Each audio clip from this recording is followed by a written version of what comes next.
Shalom, que o Senhor te abençoe grandemente em nome de Jesus.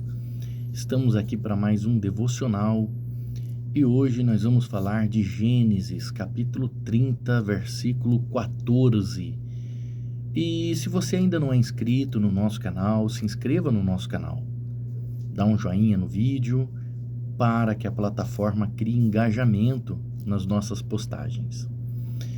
Hoje nós vamos falar sobre a que ponto você está disposto a usar a sua inteligência emocional para cumprir o seu propósito na Terra.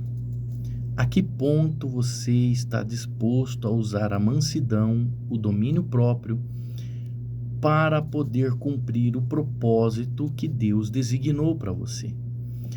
Todo propósito existe um tempo de treinamento.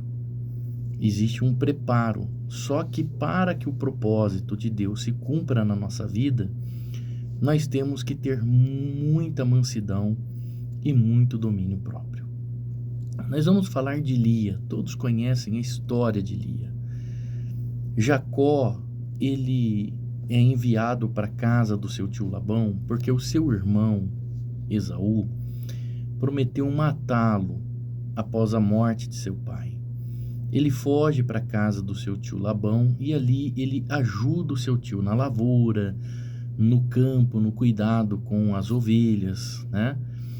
E um determinado tempo o tio chegou para Jacó e disse: Jacó, não é certo que você trabalhe para mim sem que você receba salário. Diga-me, eu vou te ajudar, eu vou pagar um salário para você. E ele diz assim: olha, 7 anos eu vou trabalhar para você em troca de Raquel como esposa. Porque naquela época, dentro dessa cultura, o homem tinha que comprar a noiva com um dote. Ele entregava um dote para o pai da noiva e o pai da noiva, então, tinha uma outra responsabilidade de ter que fazer a festa de casamento. Quem fazia a festa, quem preparava todas as festas, as bodas, era o pai da noiva, mas o pai da noiva recebia um dote pela filha. Jacó não tinha como dar dote, então ele disse que trabalharia 7 anos por Raquel. No dia do casamento de Raquel, ele entrega Lia, e quando Jacó descobre que é Lia, ele fica muito furioso. E o que o seu tio diz para ele? Não é assim que fazemos aqui. Primeiro casamos a mais velha, depois a mais nova. Passe essa semana, né, de núpcias com a Lia, e após esses 7 dias eu te darei Raquel por mais 7 anos de trabalho. Ele passou os seus dias de núpcia, muito triste, amargo, revoltado, e depois de 7 dias ele recebe Raquel. Só que Raquel não podia ter filhos, enquanto Lia tinha filhos em abundância. E agora eu vou te contar uma história que ninguém nunca te contou. Raquel era controladora e ela não deixava de forma nenhuma Jacó se deitar com Lia. Lia tinha uma vida amarga, uma vida difícil ao lado de Jacó. Mas ela tinha um propósito na terra e ela tinha que cumprir esse propósito. Raquel não permitia de forma nenhuma que Jacó se deitava com ela, porque toda vez que Jacó se deitava, ela dava à luz a um filho. Então ela passou a controlar Jacó e proibiu Jacó de se deitar com ela. Porém, olha só o que acontece no versículo 14. Diz assim: um dia, no tempo da colheita de trigo, Rúben foi ao campo. Rúben, ele era um dos filhos de Lia, ou Leia em algumas versões. E ele foi ao campo, e ali ele achou umas mandrágoras, e as levou para Leia, ou Lia, a sua mãe. Quando Raquel viu isso, disse: por favor, dê-me algumas das suas mandrágoras que o seu filho trouxe. Mandrágoras era uma raiz muito difícil de ser achado naquela época, e Rúben conseguiu encontrar as mandrágoras. Mandrágora, ela tinha naquela época uma fama como se tem hoje a maca peruana. A maca peruana é uma raiz que é encontrada na Cordilheira dos Andes, e ela tem um poder muito forte, ela é muito poderosa para os homens, ela deixa os homens mais férteis, né, no plural. Os homens se tornam mais férteis quando comem a maca peruana. Isso já foi comprovado cientificamente. Naquela época, é óbvio que nunca eles conseguiriam acessar esse nosso continente e ter acesso, por exemplo, à maca peruana na Cordilheira dos Andes. Mas eles tinham no deserto uma raiz muito famosa também, que chamava mandrágoras. As mandrágoras, elas tinham o mesmo efeito da maca peruana. Ela tornava o homem mais fértil.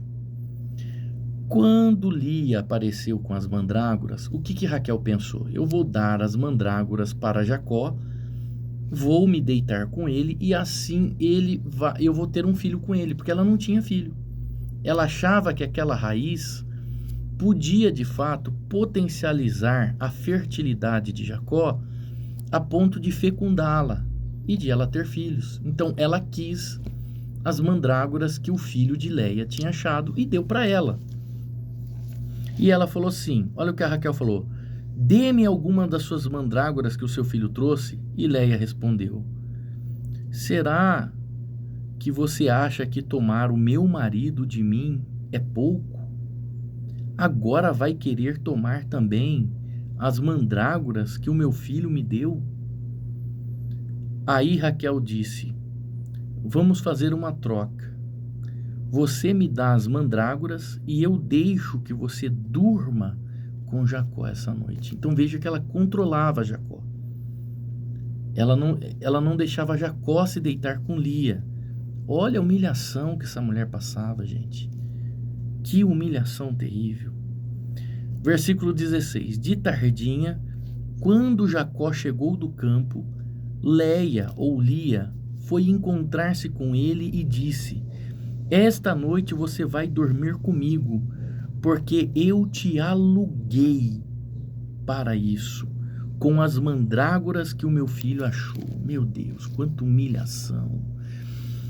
Que humilhação que essa Lia tinha que passar a ponto de ter que alugar o próprio marido para se deitar com ele. Tudo para cumprir um propósito sobre a terra. Olha, você estaria disposto ou disposta a passar por tal humilhação? Essa mulher passou todas essas humilhações caladas, quieta, tendo que sofrer dessa forma emocionalmente. Ela foi torturada emocionalmente. Isso é uma tortura emocional, de chegar a ponto de ter que alugar o próprio marido.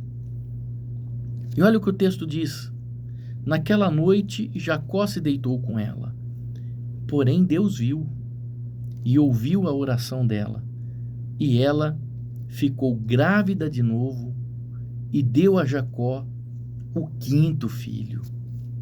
Então, enquanto Raquel achava que a raiz da mandrágora podia ajudá-la, Leia contava com a ajuda de Deus.